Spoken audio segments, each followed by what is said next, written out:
Allí tenemos la información, de inmediato profundizamos en esta gravísima revelación, además denuncia a nivel internacional.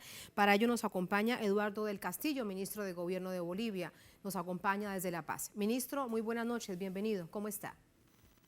¿Cómo está, Tatiana? Muy buenas noches. Estamos aquí desde La Paz, Bolivia, para informar a todo el pueblo boliviano y a todo el pueblo latinoamericano que sigue esta prestigiosa red televisiva como Telesur, para informar sobre un intento de magnicidio al quien era en ese entonces nuestro candidato a la presidencia del Estado Plurinacional de Bolivia. Ese líder histórico que teníamos dentro del territorio nacional que lograría posteriormente recuperar la democracia en nuestro país. Habíamos analizado una serie de audios donde el ex ministro de Defensa del gobierno de facto de la señora Yanine Áñez se comunicaba con una persona que estaba recluida en el centro penitenciario de Palmasola y estaban realizando una serie de acuerdos para traer mercenarios al territorio nacional. Hablaban aproximadamente de 10.000 personas y una vez comenzamos con las investigaciones a fondo, hemos visto que ya habían recibido en ese entonces aproximadamente 300 hojas de vida, 300 currículum vitae para introducir a estas personas dentro del territorio nacional y así acabar con la vida de nuestro ahora presidente, el presidente de todos y cada uno de los bolivianos. Revisando las listas, los flujos migratorios y la información proporcionada por los equipos de seguridad interna e inteligencia, hemos podido cotejar que personas que financiaron el magnicidio del presidente de Haití serían personas que también estuvieron en el territorio nacional. Estamos hablando de Antonio Emanuel y el señor Arcángel Petrel Ortiz, que era un reclutador de una empresa de seguridad estadounidense. Estas personas eran los que hacían los lobbies internacionales para introducir mercenarios a distintos países de la región, como el caso de Haití y el caso de Bolivia. Estamos hablando que una de las personas que estaría recluida en el país de Haití por el magnicidio del presidente sería Germán Alejandro Rivera García, un ex capitán del ejército colombiano que estuvo 2 días antes y 2 días después de las elecciones que hemos llevado los bolivianos exactamente hace un año. Como teníamos información después del golpe de Estado que nos obligó a realizar anillos de seguridad, en todo momento y en todo lugar custodiamos la vida de nuestro candidato y ahora presidente Luis Arce Catacora. Sí, ministro, en toda esta reconstrucción de los hechos, permítame primero preguntarle algo que resulta sin duda fundamental. ¿En qué momento inician las indagaciones para establecer que lo que había era una conspiración internacional para asesinar en ese momento al ya quien había ganado las elecciones a la presidencia, a Luis Arce? Con carácter previo, nosotros como Movimiento al Socialismo, como una fuerza política mayoritaria de Bolivia, tratando de buscar la recuperación de la democracia en nuestro país, empezamos a formar equipos de inteligencia partidarios para custodiar la integridad y la vida de nuestro hermano Luis Arce Catacora, que ahora es el presidente de todos y cada uno de los bolivianos. Ahora bien, esta información que teníamos de manera preliminar la fuimos corroborando ya en el ejercicio del gobierno con los distintos elementos que tenemos en el Estado de Derecho. Hemos ido corroborando esa información que la teníamos exactamente hace un año y hemos podido recabar información de esta persona que se encontraba detenida en un centro de rehabilitación en el departamento de Santa Cruz y posteriormente fue trasladado al departamento de La Paz. Se ha procedido al secuestro de una de sus computadoras, se ha procedido al secuestro de libretas de anotación que tenía al interior de la cárcel, a través de la cual utilizaba un nombre falso para reclutar sicarios y mercenarios desde el extranjero hacia el territorio nacional. Usted hace referencia, ministro, a quien ha nombrado como JEP. ¿Hace referencia a esta persona? Evidentemente, esta persona JEP utilizaba un nombre falso que era Susan Peterson. Era el nombre a través del cual se comunicaba a distintos grupos mercenarios desde el exterior y utilizaba a estos agentes financiadores de los mismos. Hemos podido escuchar en reiteradas ocasiones a nivel nacional y a nivel internacional el audio del exministro de Defensa de cómo tenían todo un plan para desestabilizar ese intento de recuperación de democracia que teníamos los bolivianos aquel 18 de octubre. Tenían todo un plan de conspiración porque saben que la derecha boliviana jamás tendrá una posibilidad real de acceder a la presidencia o a un gobierno por la vía democrática. Ministro, ¿y esta persona JEP hace cuánto tiempo está en una cárcel en Bolivia? Esta persona se encuentra detenida desde el 2018, sin embargo estamos ampliando las denuncias correspondientes y los tipos penales por los cuales se habría intentado desestabilizar la recuperación de la democracia en nuestro país y este posible intento de magnicidio al que ahora es el presidente de todos y cada uno de los bolivianos. El ministro de Defensa del gobierno de facto, Luis Fernando López, ha dicho usted, hizo el primer trato con esta persona, con JEP. Esta persona, usted no lo ha aclarado, está en la cárcel desde el año 2018. Y esta persona JEP a su vez hizo el contacto con el militar en retiro colombiano, Germán Rivera García. ¿Es así la línea de conducción, ministro? ¿Qué hace el señor JEP? Tiene una comunicación a través de un ex militar boliviano, que es el señor Luis Suárez, que básicamente lo utilizan como una especie de traductor, porque el señor JEP es un ciudadano boliviano estadounidense que en todas las conversaciones utiliza el idioma inglés para comunicarse con el señor Luis Fernando López Julio, con el señor Fernando López Julio, que era el ministro de Defensa. Y el señor JEP le ofrece una serie de mercenarios, incluso habla de una cifra aproximada de 10.000 mercenarios que ingresarían al país de distintas latitudes, de distintos países, para lograr su objetivo, que era impedir el retorno a la democracia en nuestro país. Se contacta con una serie de empresas, no solamente estas personas que procedieron al magnicidio en Haití, sino con terceras, cuartas y quintas personas. Hemos podido recabar las hojas de vida de más de 300 personas que tienen una serie de capacidades desarrolladas en el manejo de armas, han estado en enfrentamientos en Irak, han estado en enfrentamientos en Afganistán, por señalar algunos de ellos. Ministro, y aparece entonces el reclutador, es Arcángel Pretel Ortiz, el enlace de Intriago, que es el dueño de CTU Security.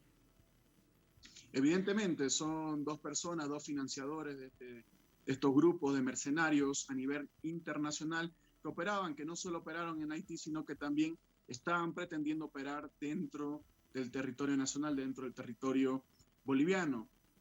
Aquí no existen casualidades, sino que existe todo un plan orquestado desde la derecha internacional dentro del territorio nacional. Por tanto, vemos cómo el señor Germán Alejandro Rivera García, el ex capitán del ejército colombiano, que ya fue declarado culpable por el magnicidio en Haití, se hospedaba en el mismo hotel que estos financiadores y un conjunto de personas, no solo en el departamento de La Paz, sino también en el departamento de Santa Cruz, donde tuvieron reuniones con altos personeros del gobierno de la señora Áñez. Todas estas personas que hemos nombrado con su nombre propio y apellido, ministro, ¿estuvieron en Bolivia? ¿Todas ingresaron a territorio boliviano? Ministro. Y 2 días, sí. Todas estas personas ingresaron 2 días antes de las elecciones del 18 de octubre, se retiraron del país 2 días posteriores al 18 de octubre. Estamos hablando que ingresan el 16 y concluyen su estadía dentro del territorio nacional el día 20 de octubre. Y evidentemente estas personas se dieron cuenta que Luis Arce Catacora no estaba solo, que tenía medidas de seguridad, que en todo el tiempo estábamos elaborando anillos de seguridad y una serie de cápsulas para resguardar su integridad y su vida. También un dato resaltante es que en el hotel que se hospedan está a pocas cuadras de la Plaza Murillo, el lugar donde Luis Arce Catacora iba a jurar como presidente exactamente hace un año. ¿Y se logra atender toda esta situación de seguridad a tal punto que, pensando de manera hipotética, ministro, o se lo pregunto a usted, ¿por qué no actuaron? Es porque no encontraron la forma de hacerlo, porque se dieron cuenta que había alto nivel de seguridad, o qué les habría salido mal. Entre otras cosas, aquí rápidamente le pregunto si ya se conocen a cuántos mercenarios habían ya contratado, y usted nos da una cifra de 10.000. 10.000 es demasiados mercenarios en un país. Evidentemente, las conversaciones previas a través de las cuales realizan dicen que incluso podrían llegar a 10.000 mercenarios. Sin embargo, JEP le ofrece y hace los contactos necesarios también con el señor López Julio de 300 hojas de vida que habrían estado almacenadas en la computadora de este señor JEP dentro de uno de los centros de reclusión en el departamento de Santa Cruz. Estamos hablando también de Bolivia. Hay una serie de elementos. En ese entonces ustedes se acordarán que no existían las garantías de un Estado democrático, que no existía Estado de Derecho y que aún existían en los mandos superiores de la policía boliviana y del alto mando militar gente que torturó y masacró al pueblo boliviano en noviembre del 2019. Aún no se había reconstruido el Estado de Derecho dentro del territorio nacional. Por tanto, no teníamos muchas opciones que más allá de resguardar la vida y la integridad de nuestro compañero Luis Arce Catacora. Incluso momentos antes de su posesión, nosotros teníamos una preocupación notable de que impidan de que él asuma el gobierno. Por tanto, cuando una vez asume David Choquehuanca la vicepresidencia de nuestro país, decimos por lo menos tenemos vicepresidente ya en el país. Ya teníamos una luz de esperanza porque posiblemente íbamos a tener ya las condiciones materiales para reconstruir un Estado de Derecho en Bolivia. Finalmente, los riesgos en contra de la vida del presidente Luis Arce Catacora no logran consumarse, estos actos posibles de magnicidio no logran consumarse, y Luis Arce Catacora jura al frente de la Asamblea y dando un mensaje a todo el pueblo boliviano de recuperación de la democracia, con un mensaje prometedor, con un mensaje de esperanza de que Bolivia iba a ser la misma de antes. Y hoy ha dicho, después de confirmar toda esta información que usted nos entrega, que no hay miedo y que se seguirá adelante. Ministro, usted nos ha dicho que además del ministro de la Defensa, habían otros funcionarios del gobierno de facto que se reunieron con estos representantes de los mercenarios, por decirlo de alguna manera. Además de quien fungía como ministro de Defensa del gobierno de facto, ¿qué otros funcionarios estaban en estas reuniones? Por un carácter de reserva de la información no podemos manifestar quiénes estaban en esta reunión debido a que muchas personas se encuentran dentro del territorio nacional y se encuentran en plena libertad. Estamos esperando que la justicia boliviana actúe conforme a norma y libere los mandamientos correspondientes de aprehensión. Pero sí nos podría decir si Yanine Áñez estaba al tanto de toda esta operación o estaba al margen ella como presidenta de facto de esta operación, de esta conspiración internacional. Estamos a la espera de unos documentos que están aún bajo reserva y una vez podamos obtenerlo, comunicaremos oportunamente a los distintos medios de comunicación. Ministro, ¿solicitarán al gobierno de Haití, por ejemplo, poder interrogar al militar retirado colombiano que bien tienen ustedes las pruebas que hizo parte de esta conspiración para asesinar al presidente de Bolivia? ¿Han hablado ya con el gobierno de Haití? Aún no nos hemos comunicado con el actual gobierno del pueblo haitiano, sin embargo haremos la diligencia correspondiente ante la justicia haitiana para que estos ciudadanos, estos sujetos colombianos, presten un informe a la justicia boliviana de cuál sería su estadía y cuáles serían sus puntos de contacto dentro del territorio nacional y cuáles serían las fechas y los móviles que los llevaron a intentar un posible magnicidio dentro del territorio nacional. Lo mismo le pregunto, ministro, con el gobierno colombiano, con el gobierno del presidente Iván Duque, teniendo en cuenta que están los mercenarios de origen colombiano. Evidentemente, de la misma manera, hasta ahora no hemos podido comunicarnos con ninguno de estos gobiernos. Sin embargo, estamos esperando que la justicia acelere estos procesos para que podamos darle justicia a aquellas personas que posiblemente iban a perder la vida. No solo su único objetivo era Luis Arce Catacora, sino que era buscar un derramamiento de sangre nuevamente de los bolivianos como ocurrió el 2019. ¿Aparecen otros nombres, ministro, además de blanco de este ataque, además del presidente Luis Arce? ¿Del que ustedes tengan conocimiento? Un proceso de desestabilización nuevamente al interior de Bolivia. Ya sabían que no tenían opción alguna de ser electos por la vía democrática, que la única forma de que accedan al poder es mediante la violencia, vulnerando todas las normas legales de sucesión constitucional, ejerciendo violencia, ejerciendo terror, y es lo que se denomina dentro de la academia como un golpe de Estado.